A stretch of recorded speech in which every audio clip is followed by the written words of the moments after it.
साहित्य में कला कोई भी हो और और कला का क्षेत्र क्षेत्र भले कोई भी हो, कल्पना कल्पना के बिना संभव नहीं है।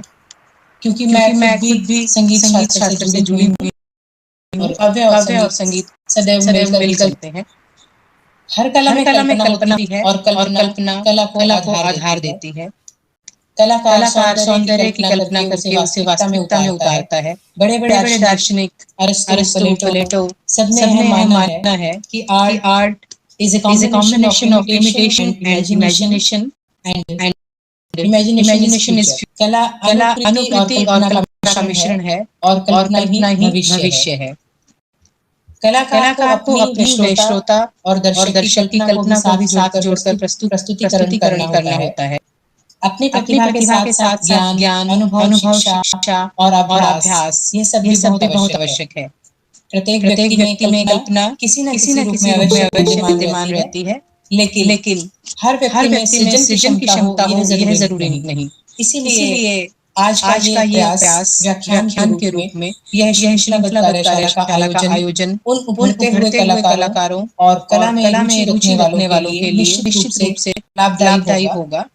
उपरोक्त चर्चित बिंदुओं को लेकर चर्चा की जाएगी, जिससे निश्चित ही आज के अपनी क्षमता रखने वाले कलाकार और उभरते हुए कलाकार को को साहस साहस मिलेगा। मिलेगा। अब मेरा अनुरोध आज के हमारे ज्ञान पुरुष प्रांतीय संगठन मंत्री माननीय मनोज भारत भारत जी से है कि कि वह आए आए और और जिन सब चर्चाओं को चर्चाओं को सुनने के लिए और चर्चाएं चर्चाएं आपके साथ करने के लिए हम हम सब सब आतुर हैं। आतुर हैं। हमारी हमारी इस ज्ञान इस ज्ञान पिपासा पिपासा को शांत करें।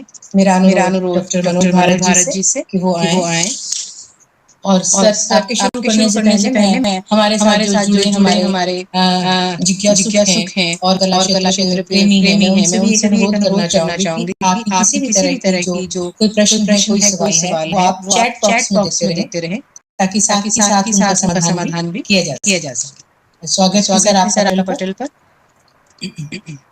बहुत बहुत धन्यवाद डॉक्टर कीर्ति जी। एक बार मेरे स्वर के बारे में आश्वस्त करें। सर साफ है, सुनाई दे रहा है। बहुत धन्यवाद। अखिल भारतीय साहित्य परिषद द्वारा आयोजित व्यास जयंती यानी गुरु पूर्णिमा के उपलक्ष्य में आज के इस आयोजन में मैं अपने आप को बहुत धन्य भागी इस दृष्टि से नहीं मानता कि मैं ज्ञान पुरुष के रूप में मुख्य वक्ता के रूप में यहाँ पर आमंत्रित हूँ, अपितु मैं इस दृष्टि से अपने आप को धन्य भागी मानता हूँ कि हिंदी साहित्य के शिखर पर विराजमान छंद सिद्ध अंतर्राष्ट्रीय कवि डॉक्टर सारस्वत मोहन मनीषी जी इस आयोजन में अध्यक्ष के रूप में सुशोभित हैं। उनका आशीष हमें मिल रहा है। डॉक्टर मंजू रेड्डू जी, डॉक्टर योगेश वासिष्ठ जो प्रांतीय संगठन मंत्री हैं हमारे परिषद में, बहुत अच्छे संगठन करता, बहुत विद्वान है, उनका बहुत सार गर्भित जो है बीज वक्तव्य हमने सुना।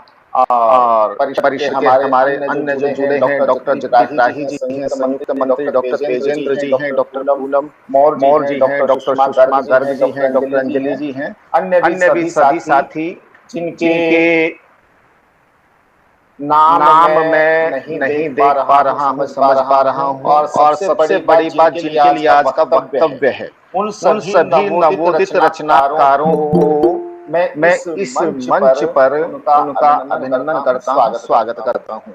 देखिए सबसे पहले काव्य के क्षेत्र में आपने अभिरुचि दिखाई, तो निश्चित रूप से पहला कदम आपने सफलता की ओर बढ़ा दिया है।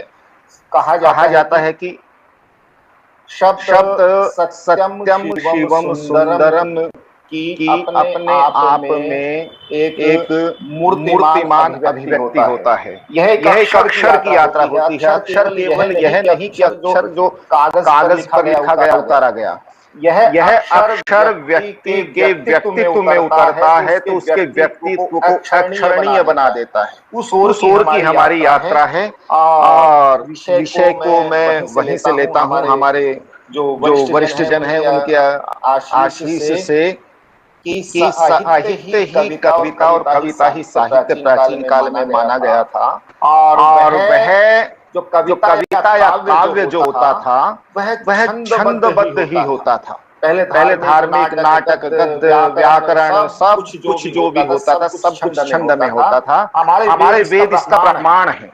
पूरी दुनिया जब लिखना, पढ़ना, बोलना सीख रही थी, उस समय भाषा के उस स्तर को प्राप्त करके हमने ऐसी छंदोबद्ध रचना लिखी थी जो आज भी विश्व की प्राचीनतम रचना वैज्ञानिकों ने प्रमाणित की है। यह नहीं केवल हम आस्था की दृष्टि से कह रहे हैं, वैज्ञानिकों ने प्रमाणित किया है। और भाषा का जो वह स्तर था जो वैज्ञानिकों ने प्रमाणित किया, उस लिखी हुई पांडुलिपि को, तो आप अनुमान लगाइए कि उस स्तर पर उस भाषा को परिमार्जित होकर पहुंचने में कितने सहस्राब्दियां लगी होंगी। कितना पुराना हमारा इतिहास छंद का, कविता का है, जिससे हम आज जुड़े हुए हैं। और हमारा हिंदी का छंद का साहित्य भी कहीं न कहीं उसी से अनुप्राणित है, उसी से प्रेरित है।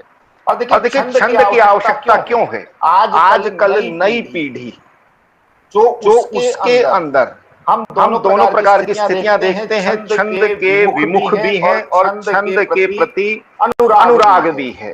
अनुराग जब हमें दिखता है तो मन में उत्साह होता है, और विमुख होते हुए कुछ दिखाई देते हैं तो कहीं व्यथा भी होती है। लेकिन अब अनुराग बढ़ रहा है। इस दृष्टि से उसका कारण क्या है, उसका कारण मैं जो बताना चाहूंगा, आप भी जो नवोदित साथी हैं दूसरे साथियों को भी प्रेरित करेंगे। माँ वाणी की हमने सबसे पहले वंदना की। आप माँ वाणी के विग्रह को देखिए, उसके एक हाथ में देखिए एक चतुर्भुज स्वरूप है, एक हाथ में वेद है। वेद का सारा का सारा छंद सिद्ध कृतियां। एक हाथ में उसकी वीणा है। वीणा क्या है? वीणा संगीत का, लयात्मकता का, आरोह अवरोह के निबंधन का प्रतीक है। वहां भी कहीं न कहीं छंद की हमारी प्रामाणिकता होती है कि छंद कहीं न कहीं हमारे ज्ञान के बोध को विस्तार प्रदान करते हैं। और एक हाथ में उसके माला यानी सतत अभ्यास, जिसको रियाज भी कह सकते हैं। बहुत साधना करनी पड़ती है, तब जाकर के हम कहीं शब्द की साधना कर पाते हैं, वाणी का आराधन कर पाते हैं। तो उस माँ वाणी के विग्रह को ध्यानावस्थित करके हम इस अक्षर की साधना की, शब्द की साधना के पथ पर बढ़ेंगे तो हमारी सफलता निश्चित है। और देखिए जो छंद है, उन छंदों में एक मुक्त छंद का भी जिक्र चला। मुक्त छंद जो है वास्तव में आदरणीय डॉक्टर योगेश वाशिष्ठ जी ने कहा, मुक्त छंद से मुक्त नितांत नहीं है। आदरणीय वाशिष्ठ जी बोलते थे, और उनके मुझे अहोभाग्य, मेरे धन्य भाग्य, उनकी उपकृति का विमोचन हुआ, उसके साक्षी बनने का अवसर मिला हम सभी को। आदरणीय वाशिष्ठ जी बोलते थे कि मुक्त छंद भी एक प्रकार का छंद है, और उस छंद की सिद्धि तभी हो सकती है जब व्यक्ति सभी छंदों में निष्णात हो। तब जाकर के, जैसे कोई कहे कि किसी के पास कुछ भी नहीं है, बिल्कुल खाली हाथ है, वो कहे कि मैंने संसार को, भोग को, विलास को, ऐश्वर्य को त्याग दिया, तो उसका त्याग नहीं कहलाएगा। वो उस त्याग के आनंद को प्राप्त नहीं कर सकता। त्याग का आनंद कब है? जब आपने सबको प्राप्त कर लिया, उसके बाद त्याग करें। फिर जो वो त्याग होगा, फिर वो जो मुक्त छंद होगा, उसमें भी मुक्त छंद कहने के बाद भी छंद से मुक्तता नहीं होगी। उसमें भाव की, भाषा की, प्रवाह की एक लयात्मकता होगी, और वो लयात्मकता कविता कहलाने लायक होगी। इसलिए छंद को इतना सरल मानकर केवल किसी वाक्य के हटा करके उसके कोम में पंक्तियां ऊपर नीचे करके कहने से कोई काव्य जो है मुक्त काव्य नहीं हो जाता। और एक छोटा सा प्रयोग भी हमारे नवोदित साथी कर सकते हैं। वो कोई उपन्यास पढ़े, कोई लंबी कहानी पढ़े, कुछ समय के बाद उनकी स्मृतियों में उनसे पुनरुक्ति करने के लिए कह दिया जाए, तो वो उसकी पुनरुक्ति अक्षर यथावत नहीं कर पाएंगे। लेकिन अगर उन्होंने कोई गीत, कोई कविता, कोई छंदबद्ध रचना पढ़ी है, तो उनकी स्मृतियों में अगर वो अंकित हुई है, उसकी भावधारा को ग्रहण किया है, तो अक्षरशः यथावत वो पुनरुच्चारित कर सकते हैं। ये छंद की शक्ति है। अगर हमें अक्षर की यात्रा करनी है, अगर हमें काल क्षेत्र की सीमाओं से पार जाना है, अपने साहित्य को, अपने सृजन को पार लेकर के जाना है, तो छंद की ओर हमें लौटना पड़ेगा। छंद से किसी भी रचना का भाषिक भंगिमा सुधरती है, सौंदर्य आता, उसमें निखार आता, एक सौष्ठव आता है।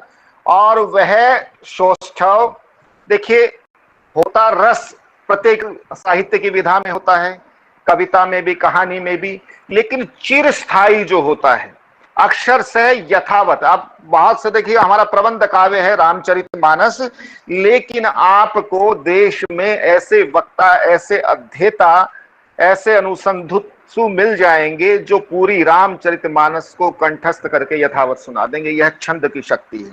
लोग कामायनी का गायन करते हैं, फिल्मी गीत हमारे स्मृति पर चिरस्थायी रहते हैं, जबकि संवाद इतने चिरस्थायी नहीं रहते। यह क्या कारण है? यह छंद की शक्ति है। तो उस छंद की शक्ति के लिए हमें छंद को अपनाना बहुत अधिक जरूरी है। और छंद के अंदर देखिए एक लय, यति, विराम, आरोह, अवरोह, निश्चित एक विधान होता है। उस विधान की अनुपालना करके ही हम कर सकते हैं।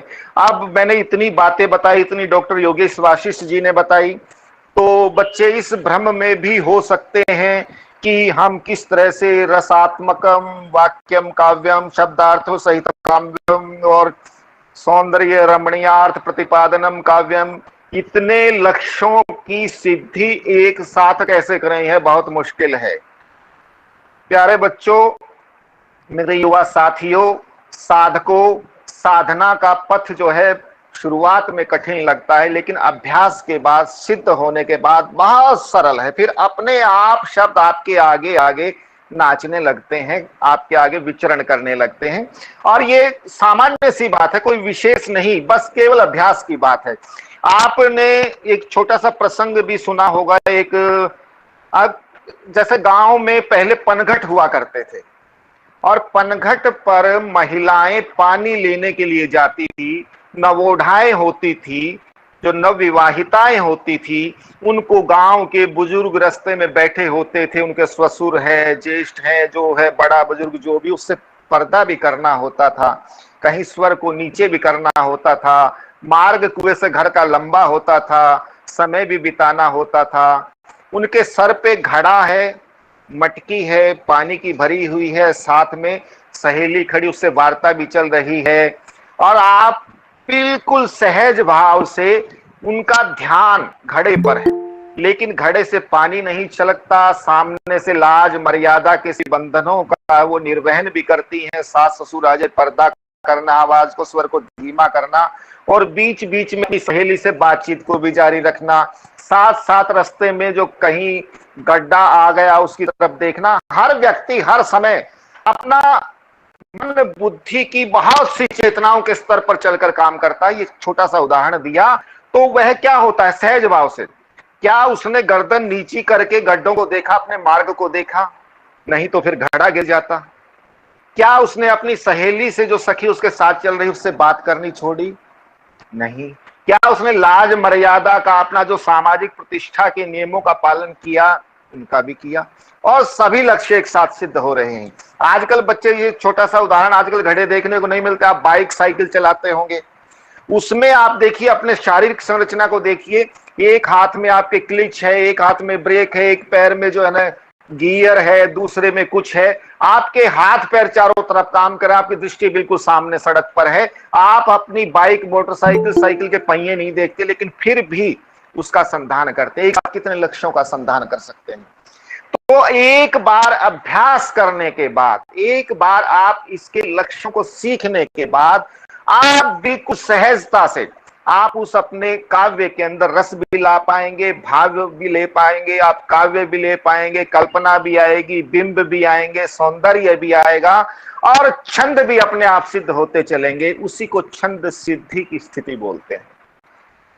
छंद सिद्धि की स्थिति होने के बाद आपके सामान्य बोलचाल में आपका दोहा लिखने का मन होगा तो दोहे में आपको मात्राएं गिननी नहीं पड़ेंगी, शब्द गिनने नहीं पड़ेंगे। चौपाई लिखने की मन होगा तो चौपाई लिखने की नहीं जो आवश्यकता पड़ेगी। कबीर जी ने कभी इन चीजों को नहीं गिना, सूरदास जी ने कभी इन चीजों को नहीं गिना। आदरणीय मनीषी जी के सामने कोई दो पंक्तियां बोल दे तो अपने आप ही उसका नाप तोल सारा का सारा वो कर देते हैं। ये छंद सिद्धि की स्थिति होती है। तो छंद सिद्धि के लिए आप थोड़ा सा अभ्यास करेंगे। बहुत सरल विधियां हैं, बिल्कुल इतना ही सरल है जितना सरलता से आप अपनी बाइक और साइकिल चलाते हैं। पर शुरुआत में थोड़ा सा एकाग्रता दिखानी होगी, तल्लीनता दिखानी होगी, अपने मन में संकल्प लेना होगा कि मैं छंद की सिद्धि से मैं काम करूंगा। प्यारे बच्चों, देखिए कभी भी हमारे जो आप सामान्य कोई भी गीत कविता सुनते पढ़ते होंगे, आप लोगों के पाठ्यक्रम में भी आई होगी, तो उसके अंदर देखेंगे समरूपता होती है कुछ। और न केवल कविता, कविता में तो है ही, आप अपने आसपास भी देखेंगे तो समरूपता का अपना एक अलग सौंदर्य है।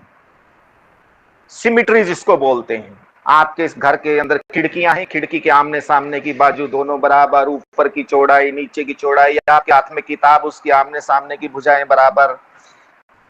तो अब कोई भी रूपसी अगर अपना जो है श्रृंगार करती है तो दोनों आंखों में काजल बराबर लगाएगी, ये समरूपता है। कोई मूर्तिकार अगर मूर्ति बनाता है तो उसमें भी कुछ न कुछ समरूपता करता है। जैसे जो मूर्तिकार हैं, मूर्तिकार अपनी समरूपता रखते हैं, उनको अपने अंगों के विशिष्ट अनुपात का पता होता है। अगर व्यक्तियों की अगर हम समरूपता का करें तो जैसे कोई भी चित्रकार या मूर्तिकार मूर्ति बनाएगा तो हमारा ये अंग आप देख पा रहे होंगे, हमारा ये और ये ललाट का, ये तीनों बिल्कुल अनुपात समान होते हैं। अगर इन अनुपातों को, इन समरूपताओं को कोई भी मान लेगा तो उसका चेहरे का चित्र समान होगा, बहुत सुंदर होगा। यही समरूपता भाषा में भी होती है। उस भाषा की समरूपता को कविता में छंद के माध्यम से सिद्ध किया जाता है और वह समरूपता शोष्टम में वृद्धि करेगी तो छंद आपके स्थायी होंगे, छंद आपके सत्य होंगे, छंद के शुद्ध होंगे। और देखिए एक बार जो छंद है, छंद पहले से भी प्रचलित है, हमारे बहुत से हमारे मनीषियों ने, हमारे विद्वानों ने, कवियों ने उनकी अनुपालना की है। लेकिन जब आप छंद सिद्धि कर लेंगे तो अपने भी सांचे गढ़ सकते हैं, अपने भी निर्माण कर सकते हैं। जैसे उन सांचों की आवश्यकता क्या है? देखिए, हम ईंट भट्ठे पे ईंट बनती है। मैं बिल्कुल सामान्य जीवन के उदाहरण ले रहा हूं, साहित्यिक उदाहरण आपके सामने पहले बहुत आ चुके हैं। अगर एक सांचा हम गढ़ लें तो सभी ईंटों का, सभी आकृतियों का निर्माण, आप ईंट का निर्माण करें, किसी खिलौने का निर्माण करें तो सब समान आएंगे। और समान आएंगे तो उसको हमने बाद में जचाएंगे, गणना करेंगे, देखेंगे, उससे जो भी आकृति बनेगी वो समरूप होगी। समरूप होगी तो उसमें सौष्ठव होगा, सौंदर्य होगा। यही भाषिक सौंदर्य को पहचानने के लिए हम छंदों के अंदर उतरते हैं। और छंद जो है, हमारी हिंदी भाषा के जो छंद हैं वो सारे के सारे ध्वनि विज्ञान पर आधारित हैं। हमारी जो हिंदी की वर्णमाला है, हिंदी भाषा वर्णमालाओं से बनी है। वर्णमालाओं के अंदर हम देखते हैं कि प्रत्येक जो वर्णमाला के हमारे स्वर व्यंजन हैं उनको बोलने का एक निश्चित समय होता है। हम बचपन में पढ़ते आए थे अ ई। आपने देखा, हमने ए में बोलने में कुछ समय लगाया, आ में अधिक लगाया, ई में थोड़ा लगाया, फिर ई में ज्यादा लगाया। ये हर्ष स्वर और हमारे दीर्घ स्वर हमने पढ़े थे। और इसके अनुसार, क्योंकि छंद की मूल आवश्यकता है लय, लय यानी एक प्रकार का संगीत, और संगीत में भी वही समरूपता होती है। हमें किसी पंक्ति को एक निश्चित समय में बोलना होता है और उस समय में बोलने के लिए हम भाषा के उन शब्दों को वहां पर जचाएंगे तो निश्चित अवधि में बोले जाने लायक हमारे शब्द होंगे, तो उसमें सौंदर्य आएगा। उसकी गणना के लिए हम जो है हर्ष स्वर और दीर्घ स्वर को पहचानते हैं। सबसे पहले वो पुनरावृत्ति करते हैं। छोटी कक्षाओं से हम सीखते आए हैं। हमारी वर्णमाला में जो हर्ष स्वर कौन कौन से हैं? अ, ई, उ, री, ये चार हमारे हर्ष स्वर हैं। और दूसरा चंद्र बिंदु, जिसको अनुनासिक भी बोलते हैं। तो इनको बोलने के लिए हमें कोई भी चीज का नाप तोल अगर करना हो, अगर हमें लंबाई का नाप तोल करना हो तो हमें लंबाई की कोई इकाई चाहिए, उसको मीटर में कर लेंगे। अगर हमें भार का नाप तोल करना हो तो हमें भार की इकाई चाहिए, उसको किलोग्राम में कर लेंगे। अगर हमें किसी और तापमान को नापना हो तो डिग्री सेल्सियस, फारेनहाइट एक इकाई चाहिए। तो कविता में, संगीत में इस इकाई को हम नाप सकें, स्वरों को उच्चरित करने का समय, इसके लिए हमारे भाषाविदों ने दो मानक निर्धारित किए। दो प्रकार के स्वर थे, एक कम समय में बोले जाने वाले, एक ज्यादा समय में बोले जाने वाले, यानी हर्ष स्वर और दीर्घ स्वर। तो उसको लघु या गुरु, केवल ये नाम दे दिए कि एक इकाई बना ली गई। इसको हम मात्रा भी बोल सकते हैं, ये मात्रा बना ली गई। तो हम जब ये समरूपता अगर हमें लेकर के आनी है भाषिक सौंदर्य के लिए, संगीत के लय के निबंधन के लिए, तो छंद की सबसे पहली आवश्यकता है वर्णों की, मात्राओं की इस इकाई को पहचाने, और जो पंक्तियां हम लिख रहे हैं उनमें उनकी समरूपता, ऊपर जो पंक्ति है और नीचे जो पंक्ति आएगी उसके अंदर उसको हम लेकर के आए। तो हम इस इकाई को मानते हुए, इसको मात्रा मानते हुए लघु या दीर्घ, लगभग इसमें दीर्घ में उसका दुगना समय होता है, तो हम लघु को 1 मान लें, दीर्घ मात्रा को 2 मान लें, तो ऐसे भी गणना की जा सकती है। तो इसमें जैसे हम एक शब्द बोल रहा हूं मैं आपके सामने, कमल। जो नए बच्चे हैं कॉपी लेकर के इसको थोड़ा सा नोट भी कर सकते हैं या अपने मन में कर लेंगे, क्योंकि ये बहुत हमारी छोटी कक्षाओं की बातें हैं जो हम सीखते रहे और विस्मृति में जाती रही, विस्मृति उसको फिर से हम जगा रहे हैं। तो जैसे एक शब्द बोला मैंने कमल, तो इसमें हमारे वर्ण कितने आए?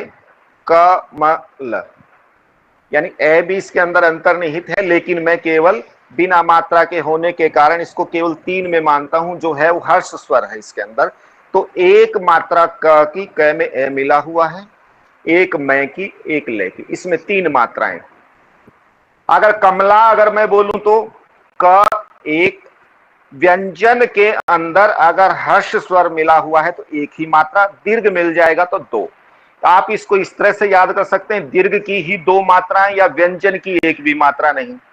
इस तरह से किसी भी तरह से याद रख लिया अपने स्मृति में। हमें यह है कि दीर्घ अगर मात्रा होगी, दीर्घ स्वर कहीं जुड़ा हुआ होगा तो उसको हम 2 मानेंगे। तो कमला में मात्रा हो जाएंगी क 1 मात्रा, म 2 मात्रा, ला फिर 2 मात्रा, इसमें यानी क, मैं और ला की 2, हमारी 4 मात्राएं इस प्रकार से हुई।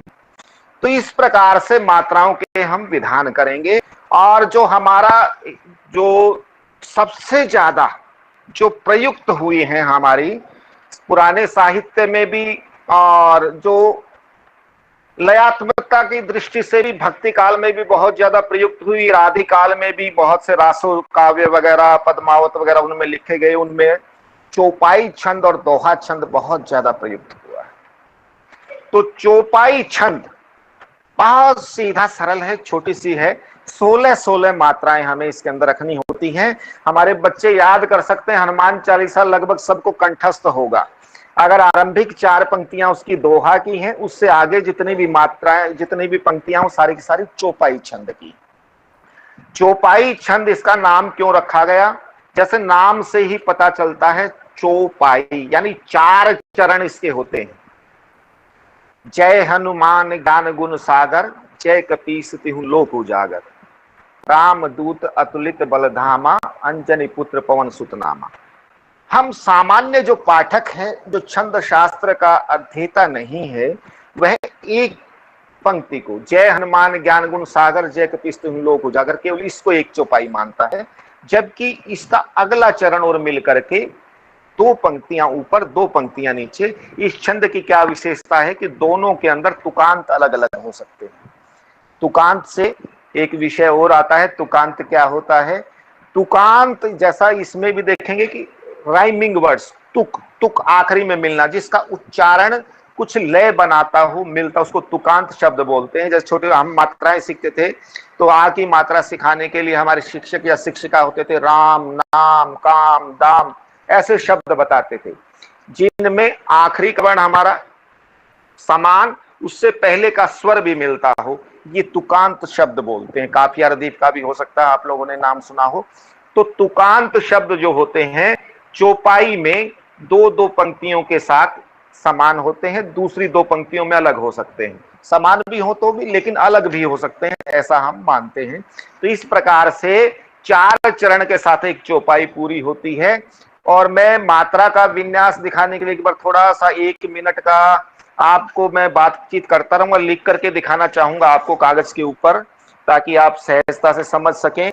और तब तक 1 मिनट के लिए विराम लेते हुए कैमरे की स्थिति बदलता हूं मैं।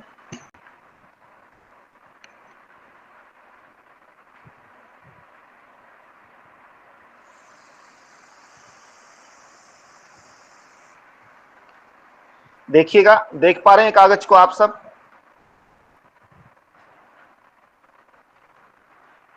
देखिएगा, मैंने एक चौपाई लिखी, जय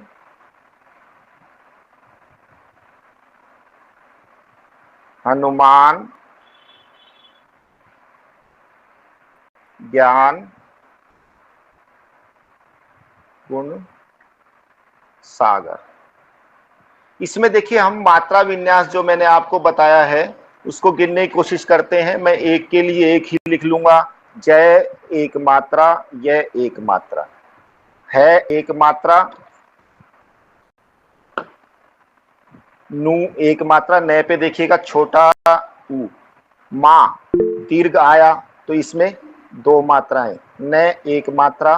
ज्ञान फिर दीर्घ आया, 2 मात्रा, एक मात्रा, एक मात्रा, एक मात्रा।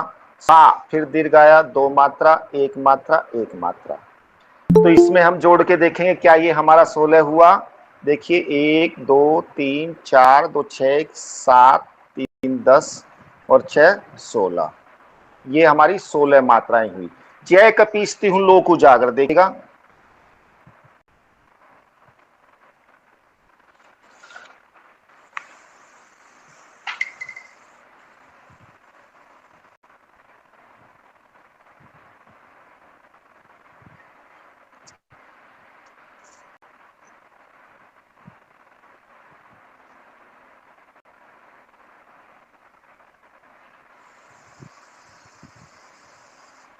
एक एक कै एक पी 2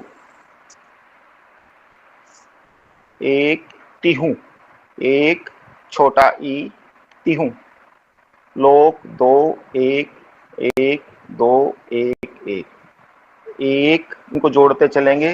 2 3 2 5 1 6 1 7 1 8 2 10 11 12 13 14 15 और 16।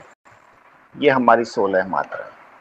तो इस प्रकार से 16 मात्राएं प्रत्येक पंक्ति में हों। और एक इसमें थोड़ा सा लय अच्छी बनाने के लिए अंत में 2 दीर्घ मात्राएं आए या 2 बार लघु आए, ऐसा आप प्रयोग कर सकते हैं।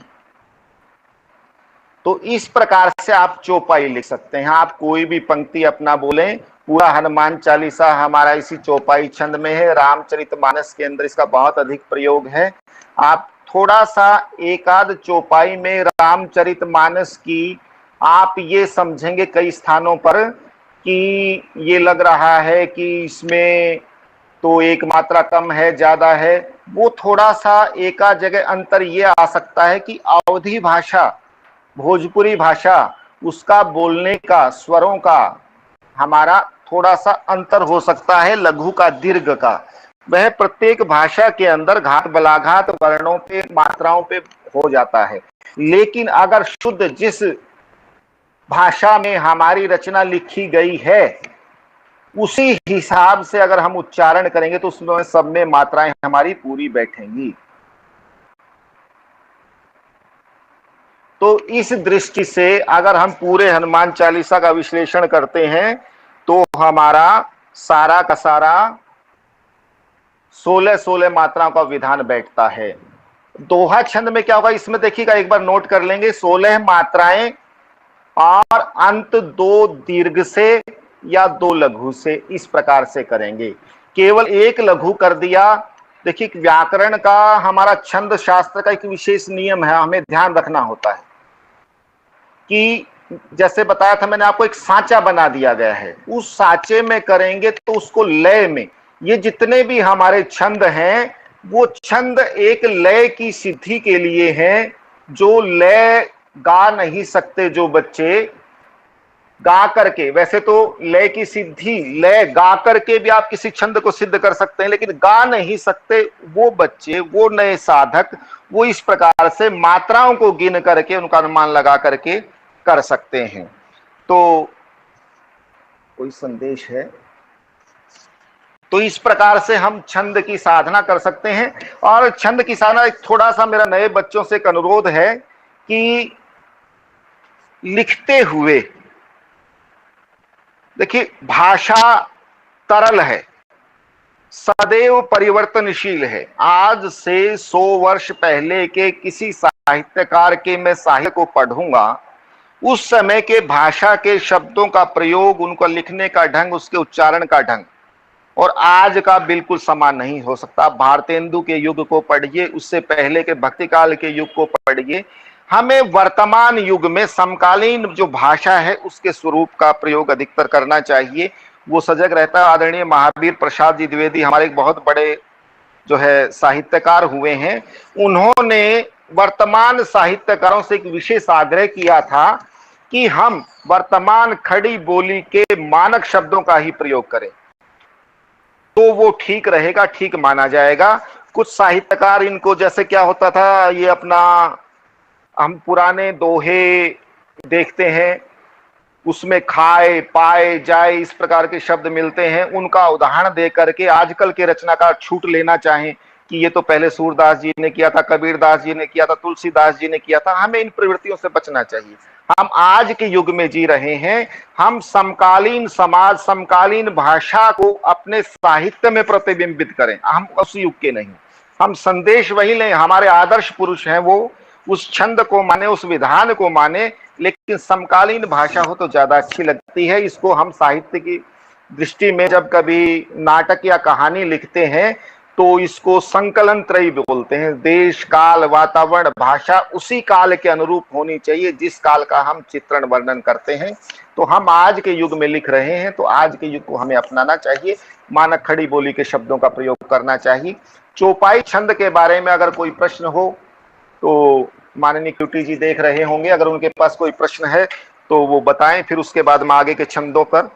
और ये देखिए आधुनिक छंद का जैसे कुछ भी बच्चे जोड़ सकते हैं, आजकल कवि मंचों पे भी छोटे छोटे जो है ना ये तुकबंदियां सी इस प्रकार की करते हैं। तुकबंदी तो खैर उसको कहा जाता है जिसमें छंद नहीं होता।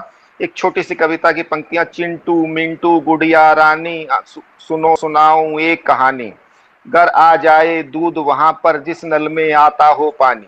चौपाई छंद, अंत में 2-2 दीर्घ, 16-16 मात्राएं।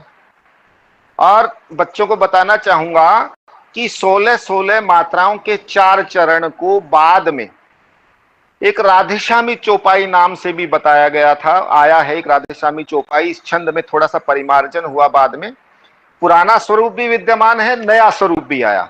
उस नए स्वरूप में क्या किया, 32-32 के बाद तुकांत को मिला दिया गया, उसको राधेश्यामी चौपाई बोलते हैं। तो दोनों का हमें भान होना चाहिए, दोनों का हमें बोध होना चाहिए। तो चौपाई छंद बहुत सुंदर छंद है, रामचरितमानस के अंदर बहुत ज्यादा प्रयोग है और इसकी लय की बहुत सी हमारे संगीत जो है सहजता से जुबान पर चढ़ता है, इसका प्रयोग कर सकते हैं।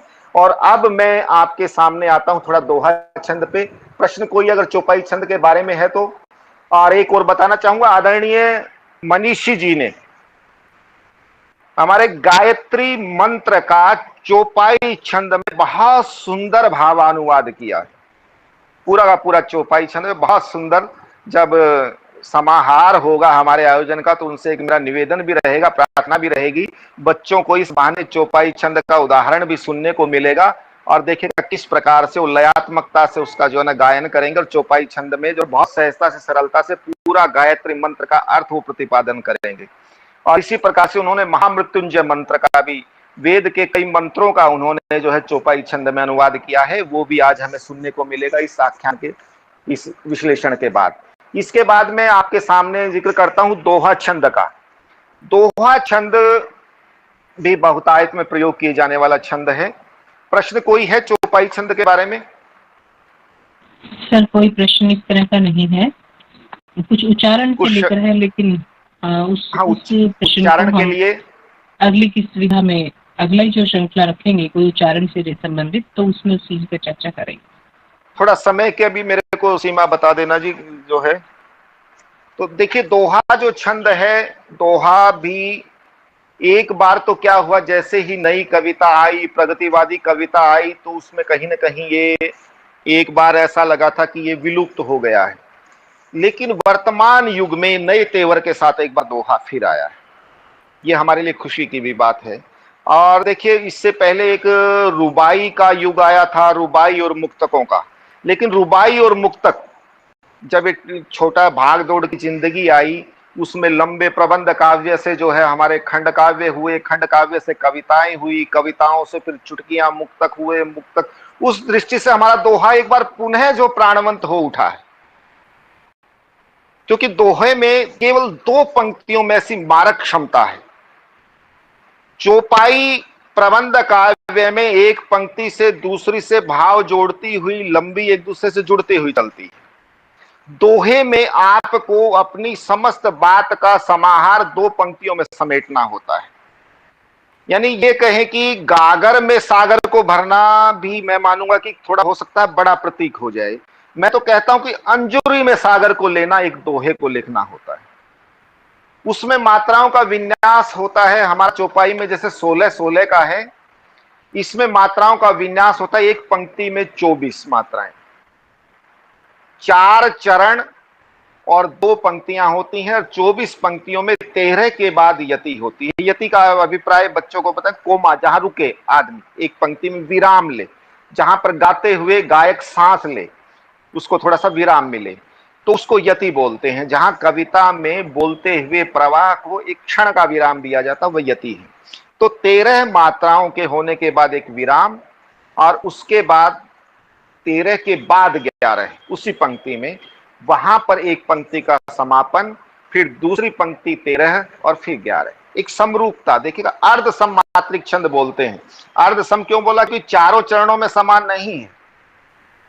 पहला चरण 13, दूसरा चरण 11, तीसरा चरण 13, चौथा चरण 11, इस तरह से। और जिस प्रकार से चौपाई का अंत हमने किया था 2 दीर्घ या 2 लघु से, दोहे की पंक्ति के अंत का एक नियम है, और उसको मेरे युवा साथी जो है बच्चे नोट कर लें। वो पहले गुरु और फिर लघु, यानी अंतिम जो 2 मात्राएं होंगी वो गुरु और लघु होंगी, ये आवश्यक है। तो जैसे पीर, पीर, पीर यानी पीड़ा, दर्द, पे बड़ी की मात्रा, तो ये हमारा क्या हो गया? दीर्घ, और रे लघु। नीर, पानी, न पे बड़ी की मात्रा या नीर, तो इस प्रकार से ये दीर्घ और लघु। इस प्रकार से दोहे की प्रत्येक पंक्ति का अंत होगा। प्रत्येक पंक्ति 2 पंक्तियों को मिलकर मिलेगा। और इसमें देखिए, इसमें दोहा केवल 13 और 11 का जोड़ कर देना भर दोहा नहीं होता। जैसे सब कुछ समेटना मैंने पहले भी बताया। इसके बारे में एक दोहा है, रहीम जी ने खुद लिखा है दोहे के बारे में, धीरज दोहा अर्थ को आखर थोरे आही, जो रहीम नट कुंडली सिमिट कुद चली आई। यानी थोड़े से अक्षरों में समेट करके सब कुछ भर देना, वह ही दोहा है। तो इस प्रकार से ये भी एक बहुत बड़ा अभ्यास है। वैसे कुछ तो मानते हैं कि केवल 2 ही पंक्तियां तो लिखनी बहुत सरल है, लेकिन एक सच्चा दोहा लिखने के लिए आप ये देखिए, जब आपके पास एक पूरा ग्रंथ लिखना हो, पूरा पेज लिखना हो, तो आपके पास अपने भावों की अभिव्यक्ति के लिए, शिल्प को दिखाने के लिए, आपको सारा रमणीयता के लिए, अलंकारिकता के लिए, बिंबों के लिए बहुत अवकाश मिलता है। लेकिन केवल 2 पंक्तियों में दिखाना हो तो आपको बहुत अधिक साधना की जरूरत होती है। तो दिखने वाला भले ही छोटा हो, लेकिन दोहा इतना सरल नहीं होता। और मैं थोड़ा सा एक संशोधन भी करना चाहूंगा। आदरणीय मनीषी जी, एक तरह से दोहा सम्राट भी इनको कह दिया जाए तो कोई अतिशय उक्ति नहीं होगी। तो इनकी 5 सतसई जो है मेरे पास रिकॉर्ड में जो इनके द्वारा लिखी गई 5 सतसई का मतलब एक सतसई में 700 दोहे होते हैं वैसे, लेकिन श्रद्धेय मनीषी जी ने सब में 777 दोहे, 3-3 बार 7 का ऐसा कुछ जो है गणित लिया, उनको आकर्षण लगा, कुछ इसमें हमारा 7 का अंक शुभ होता है इस दृष्टि से, तो इनकी 5 सतसई आई हैं। बड़े शुद्ध और बड़े मानक दोहे इन्होंने गढ़े हैं। मनीषी सतसई, मोहन सतसई, सारस्वत सतसई, और हरियाणवी में है मर जीवन सतसई और सर जीवन सतसई। ऐसा मेरे पास जो है उल्लेख उपलब्ध है। और इन्होंने जो दोहे के बारे में भी मैं आपको अगर बताना चाहूंगा, आदरणीय मनीषी जी के दोहों का भी मैं उल्लेख करूंगा, लेकिन पहले एक बार इसी प्रकार से दोहे का भी मैं एक थोड़ा सा व्याकरण आपको बता देता हूं। दोहे का व्याकरण भी एक बार जो है कागज के ऊपर आपके सामने।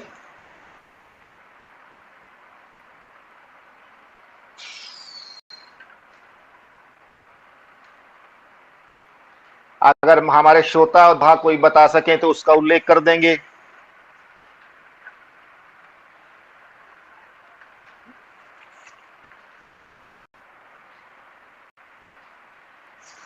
आदरणीय मनीषी जी का एक दोहा लेकर के मैं उसी से जो है विश्लेषण और वो करता हूं, उनसे हमें प्रेरणा मिलेगी।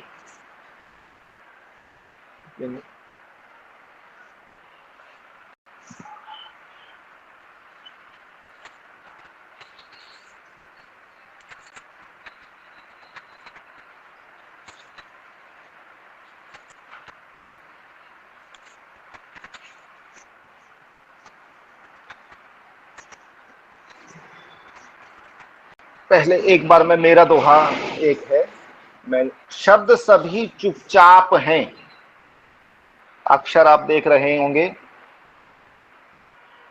शब्द सभी चुपचाप हैं, ये पहला चरण।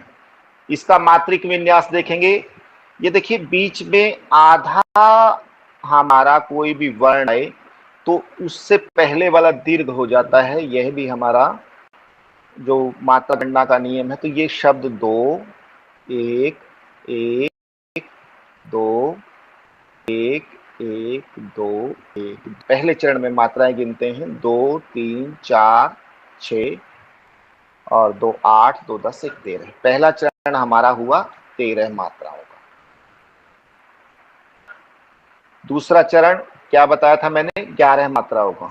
तो उसमें देखते हैं दूसरे चरण में चिल्लाते हैं मौन,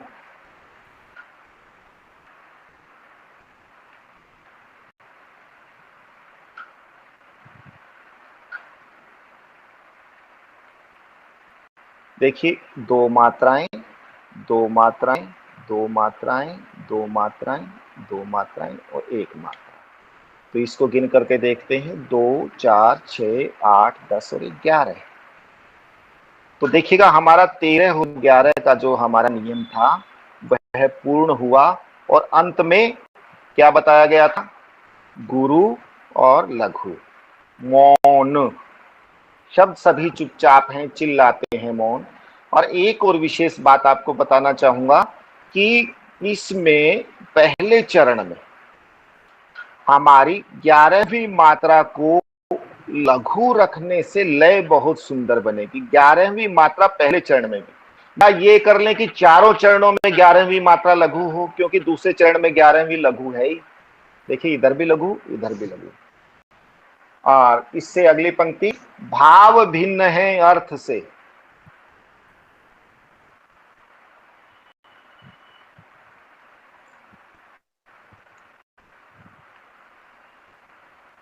तीसरा चरण, इसमें मात्राएं 2 1 फिर 2 फिर 1 फिर 2 फिर 2 1 2।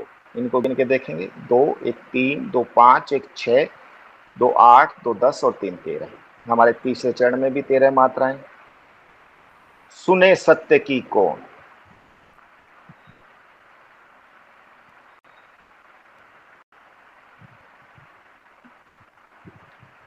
ये देखिएगा, 1 मात्रा 2 मात्रा 2 मात्रा 1 मात्रा 2 मात्रा 2 मात्रा 1। देखिएगा चौथे चरण में भी गुरु लघु कौन। तो इसको गिन के देखेंगे, 1 2 3 2 5 1 6 2 8 2 10 11, ये भी 11 मात्राएं हुई। तो इस प्रकार देखेंगे, पहले चरण में 13, दूसरे में 11, तीसरे में 13, चौथे में 11।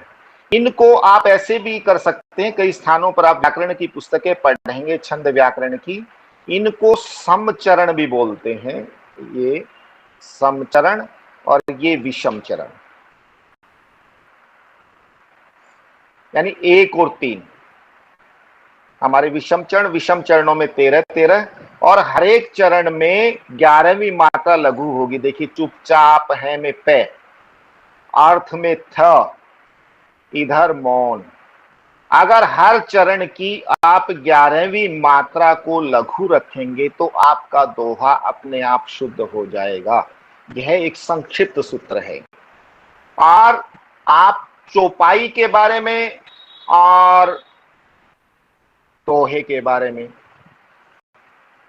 आप मात्राओं का भी अगर देखेंगे ना, समूह अगर बना के चलेंगे तो मात्राओं के समूह ऐसे होते हैं, एक द्विकल मात्रा के शब्द, एक त्रिकल मात्रा के शब्द और पंचक मात्रा के शब्द। इसका भी हमें ध्यान रखना है। द्विकल मात्रा के शब्द जैसे जिसमें 2 मात्राएं आती हो, आ, इसमें 2 मात्राएं हैं, कम 2 मात्राएं लगातार हैं। त्रिकल मात्रा के शब्द जैसे हमारा शब्द ही ले लीजिए, शब्द, सभी। पंचक मात्रा के शब्द जैसे संसार, 5 मात्राएं, इसमें 2, इसमें 2, एक 5 मात्राओं का शब्द।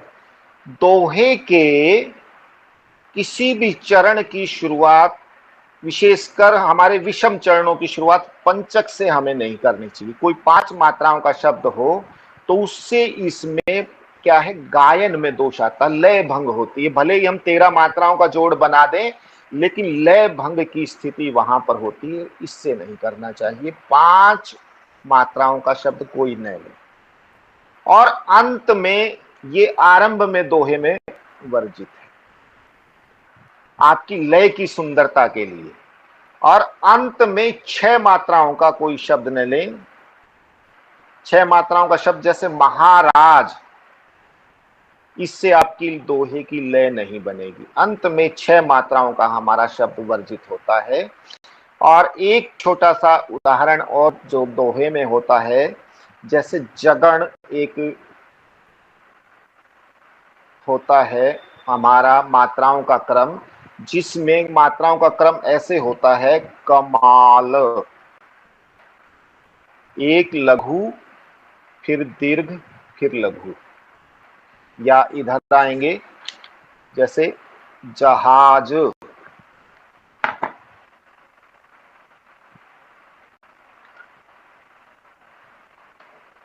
तो इसमें एक लघु, एक गुरु, एक लघु। इससे हमें बचना चाहिए। इससे भी दोहे का आरंभ करने से लय भंग की स्थिति आ जाती है। अगर इन नियमों की हम पालना करेंगे तो हम शुद्ध दोहे लिख पाएंगे, ऐसा मेरा विश्वास है।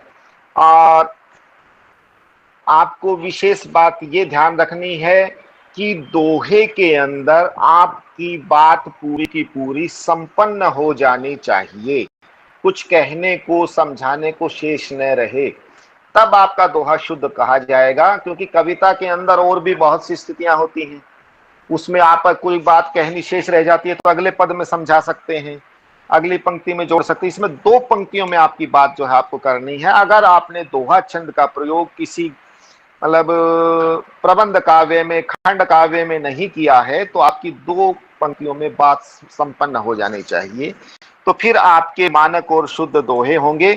तो कुछ दोहों के उदाहरण मैं आपके सामने रखना चाह रहा था। देखिएगा, मात्रिक विन्यास की तो शायद अब आवश्यकता नहीं होनी चाहिए आपके सामने स्पष्ट करने के लिए, लेकिन आदरणीय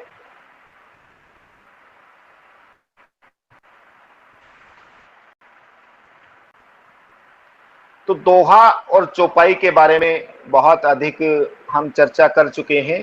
केवल उदाहरण के साथ मैं इसको समेट रहा हूं। देखिएगा आदरणीय मनीषी जी के कुछ दोहे। राजनीति के आजकल ऐसे हैं हालात, राजनीति के आजकल ऐसे हैं हालात, गणिका जैसा आचरण संतों जैसी बात। दो पंक्तियों में पूरा कटाक्ष, व्यंग्य, बिंब सब कुछ उन्होंने समाहार कर दिया। और आगे देखिएगा इसी में, सिंहासन का सत्य से नाता दूर सुदूर, विधवाओं की मांग में कब मिलता सिंदूर। ये कुछ दोहों के उदाहरण हैं आपके सामने। और रामनिवास जी मानव हमारे नारनौल से, उन्होंने बहुत दोहे लिखे हैं। पुरुषोत्तम पुष्प जी, उन्होंने बहुत दोहे लिखे हैं। आदरणीय रोहित यादव जी ने लिखे हैं, रघुविंद्र यादव जी ने लिखे हैं। और अब मैं उम्मीद करता हूं हमारी युवा पीढ़ी में से भी ऐसे कुछ नाम आएंगे जो दोहा चौपाई छंद में कुछ लिखेंगे। वो जब भी साहित्य की दृष्टि से कुछ मार्गदर्शन चाहेंगे, अखिल भारतीय साहित्य परिषद के संगठन मंत्री होने के नाते मैं सदैव उनकी सेवा में तत्पर रहूंगा। जैसे भी जो भी मार्गदर्शन चाहेंगे तैयार रहेंगे, और हमारी परिषद की इकाइयां पूरे हरियाणा में उनके मार्गदर्शन के लिए उनको तैयार मिलेंगी। तो आज मंच पर इतना समय दिया, सुधीजनों के बीच में मुझे बोलने का अवसर दिया, कुछ विषय में कुछ शेष रहा हो तो हमारी श्रृंखलाएं आगे चलेंगी, उसमें उसकी पूर्णता का प्रयास करेंगे। आप सभी का बहुत बहुत आभार, बहुत बहुत धन्यवाद। आपका बहुत बहुत आभार सर। और मुझे लगता है कि आपके व्याख्यान को सुनने के बाद धन्यवाद शब्द काफी छोटा है, और सौभाग्यशाली हैं हम जो आज ज्ञान पुरुष के रूप में आप हमारे बीच में हैं। क्योंकि मैं अपना जो निज अनुभव साझा करना चाहूंगी कि काव्य विधा की इतनी जानकारी मुझे भी नहीं थी जितनी आपने गहराई से हमें समझाया, छोटे छोटे उदाहरणों को देकर बताया, और जो आज की पीढ़ी है उसके लिए आधुनिक उदाहरणों के साथ उनको समझाया। मात्राएं, स्वर, ह्रस्व स्वर, लघु स्वर, और किस तरह से वाकई आपकी बात बिल्कुल ठीक है कि हम विस्मृतियों में चले जाते हैं, हम भूल जाते हैं। वो सब चीजें बेशक हमारे साथ होती हैं लेकिन हमें याद नहीं रहती। पर आज सर आपने हमें सब चीजों को याद भी कराया है। उसके बाद किस तरह से हम स्वरों की संख्याओं को गिनती में लेकर आए, आप प्रैक्टिकली रूप से भी हमें साथ साथ समझाते रहे हैं, लेखन विधा के साथ भी समझाते रहे हैं। मैं आपका पुनः धन्यवाद करूंगी। जो सीखने वाले हैं उनकी तरफ से भी मैं आपको धन्यवाद देना चाहूंगी। समय की बंधन अगर नहीं होते हैं तो ऐसा लग रहा है कि इस ज्ञान सरोवर में डूबे ही रहे, और जिस तरह से आपने हमें सराबोर कर दिया है, आज हम अपने आप को कृतार्थ महसूस कर रहे हैं। काव्य विधा को इतने कम समय में समेटना असंभव ही है, लेकिन आपने अपने ज्ञान से, अपने अनुभवों से, अपने विचारों से, अपने व्याख्यान से हमारा ज्ञानवर्धन किया है, और निश्चित रूप से पटल पर जुड़े हुए सभी लोग लाभान्वित भी हुए होंगे। आपने कहा कि किसी भी तरह की आवश्यकता अगर आपकी तरफ से होती है और आपके मार्गदर्शन की जहां जहां हमें जरूरत होगी, आपने मंच के माध्यम से हमें आश्वस्त किया है, उसके लिए भी आपका धन्यवाद सर। और मैं ये और कहना चाहिए कि निश्चित रूप से जो नवोदित कलाकार हैं वो हमसे इस तरह से इस श्रृंखला के माध्यम से लाभान्वित होंगे और जुड़े रहेंगे सर। और एक आश्वासन मैं आपसे और लेना चाहती हूँ कि भविष्य में भी जो ये श्रृंखलाएं चलती रहेंगी,